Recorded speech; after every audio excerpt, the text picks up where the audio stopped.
Welcome back to our channel, guys. Today's video is going to be about nail policies. This topic is going to be interesting, so if you would like to learn about that, stay tuned. But before you do, go ahead and subscribe if you are not subscribed to our channel.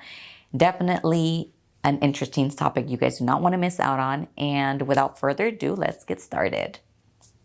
So nail policies, what are they and what can I do and what is good and what is wrong about creating them? I'm going to kind of give you guys a little glimpse of what my nail policies are, what I've seen people do, what is correct and what isn't. There's no wrong or right policy. This all comes down to you and personal preference. Policies are all up to you because you are your business. You are your nail business. You are your own business. So at the end of the day, it's all up to you. So let's get started. First off, let's start with the nail policy about not working over other people's work. That's a lot of common policies that I've heard, and I actually do myself.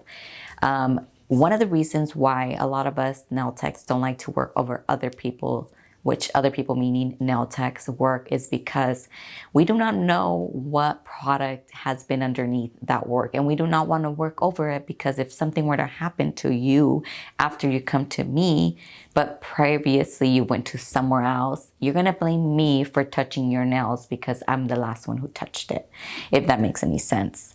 Hope I didn't lose you guys in that, but technically I would be at fault because I'm the one who touched it last, even though it was somebody else's work at first. That is why I typically say I don't work over other people's work. I would prefer you to have bare hands or have them soaked off. I won't soak off either because I don't know if it's MMA or EMA, which I have a video on that previously. So if you want to know the differences, definitely check that out. And also, I do not want to, there's a lot of reasons behind this.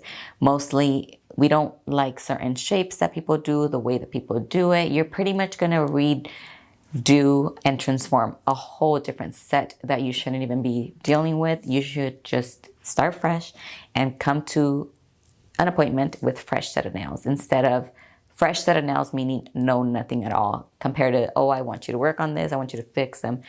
When it comes to a fill, that's different. If you've been coming to me, you're going to get a fill. But if it's a whole different person you went to, then I'd rather you deal with the soak off or take them off yourself, because I do not want to deal with the consequences. That's one of the reasons, or one of the policies, not working over other people's work.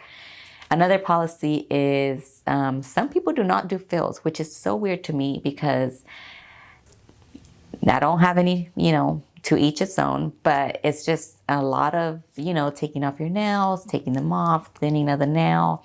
I am very personable about maintaining your nails super healthy and strong. So if we don't have to soak off your nails, that is okay. You shouldn't be soaking your nails so often. That is one thing. Secondly, I don't understand why people would just want to do fresh sets aside from fill. Mostly, a lot of people love to use acrylic nail powder, which is why they just prefer to do a new set all the time. But it's much more healthier if you do, not healthier, but better for your nails if you do a fill aside from taking them off all the time. Because typically we get our nails done monthly. So if you think about it, it's like taking your nails off all the time is not good for you. But each his own. Like I said, we're just teaching the nail policies. So nail policies, again, you can create them yourself. You can do whatever you want because it is your business. And that's two that I've heard of. Another one I've heard of is, let's say, a 15, this should be everybody know, 15-minute late policy, the grace period, because then it bumps up to your other appointment. Nail policies, as far as there's people that actually have like certain length limits that they won't go past a certain length. They only do tips. They only do forms. At the end of the day, like I said, this is going to be all up to you because you are the one that's going to be doing the nails. So you can choose whatever you want. You are your own boss when it comes to your nails. But when you work for somebody else, if you're renting a station or have a salon yourself, but if you're working for somebody else, again, those policies might differ. So just take in consideration all of that. And like I said, there's no right or wrong way of working or doing things. It's totally up to you. I'm just showing you guys and kind of like giving you guys ideas of what nail policies you can apply into your nail business. Good policies are like the no late policies, you know, not working over other people's work, which is fine. Some people don't do soak-offs, like I said, they just do fresh sets. And also a certain length or certain things like, no, I don't do tips, I just do forms, or vice versa. And yeah, it's all just up to you. Some people don't do gel. Some people just do all acrylic powder. So that is totally optional. This is a video pretty much to explain to you guys that it is okay to make your own policies. Don't feel scared. People will still come to you because they like you, they like your work, not specifically because of your policies. So just take in consideration all of that and then kind of like run down what you want as a nail tech. What is good for you, what makes sense and what doesn't. What would you like as a person, as a customer, and your nail tech wanting that. So think about everything and put yourself in different perspectives. Now, there is also policies for payments. A lot of people just take cash. A lot of people just do Apple Pay, Zelle, whatever the case may be, Venmo. Their business is their business. We cannot interfere. So if that's something you would want to do, go for it. You know, we are all different and make things different. So we can't expect other things from other people if they're not the same like me or you. So whatever you want to do with yourself and your business, that is totally optional and your choice. Once we get out of school and get our license and decide to go either into a nail salon or do your own stuff on the side, that is totally optional. Another policy as well is not repeating the same design. Yes, I said it. A lot of people do not like repeating the same designs, and that is okay because we do not know reasons. Maybe they just don't like doing the same thing. They don't like to repeat it. They want to be creative. They want to just experience everything. That is fine. As long as you're okay with it and if they're okay with it, perfectly fine. Again, your policies, like let's say my policies are my policies, your policies are yours. I'm not going to interfere because that's you. You're successful the way you're doing it. So am I. So we are all happy. Another one, let's see. There's so many of them, it's crazy. But again, it's cool because everybody gets to choose pretty much what and who they want to go to as an nail tech. That's why there's no competition. Everybody is so different that we do not have time to be thinking like, what if nobody wants to come with me because of this or that? It's totally optional. There's people that only do gel nails, gel manicures, hard gel, dip powder. People just focus on certain things like, you know, like I said, we can do all, like I can do acrylics, I can do gel manis, I can do this and this and that, gelics, whatever. That is optional.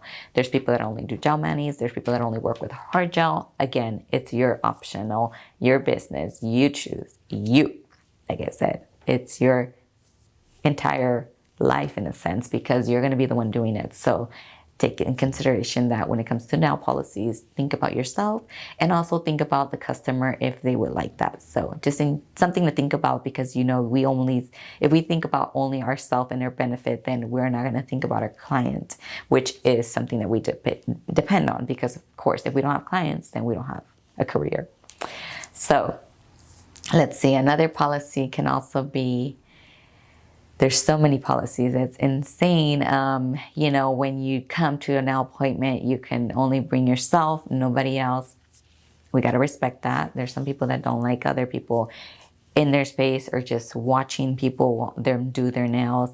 That's something that's not talked about, you know, and it's completely understandable because when you are working with somebody on somebody and you feel the pressure of somebody else watching you, or you feel like you're being pressured that you need to be done because this person's being impatient, understand that and completely respect it. You know, we all have different rules. Like I said, it's just who you want to be and who do you want as a nail tech.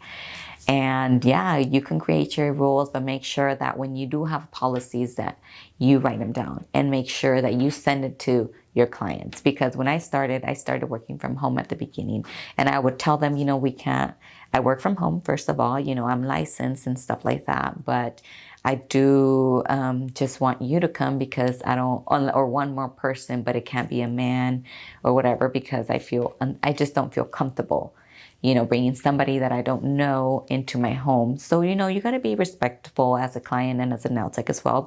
Say it nicely and they'll completely understand. and, you know, build your relationships from there with your client, and they'll be understanding. But like I said, write them down, post them on your Instagram. You know, some people actually also have the policy of a deposit, which is completely fine, because when it comes to cancellations, we do not want to miss out on an opportunity to make money, because we all have a life. We are here. We block out 2 hours of our day. And if we don't get paid, nobody else is going to get paid.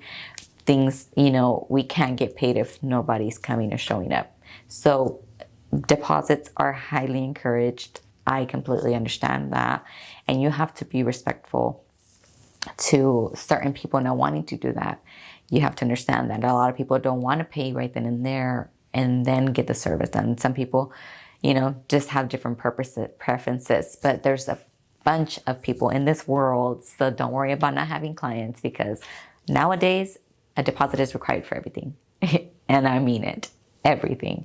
So think about that. Deposits are highly encouraged when it comes to, you know, appointments.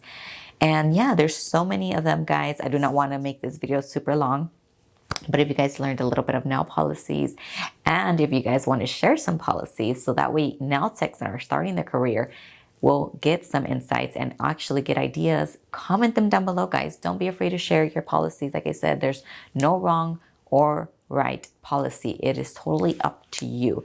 But it would be so amazing if you and all of us share down below our policies. That way we can kind of read, if people are looking into this video, they're gonna get an idea of what they can do and what they should do and things like that. And you can always play around with your policies. You can make them like this here one day and then like that, but obviously not super often, just like consistent.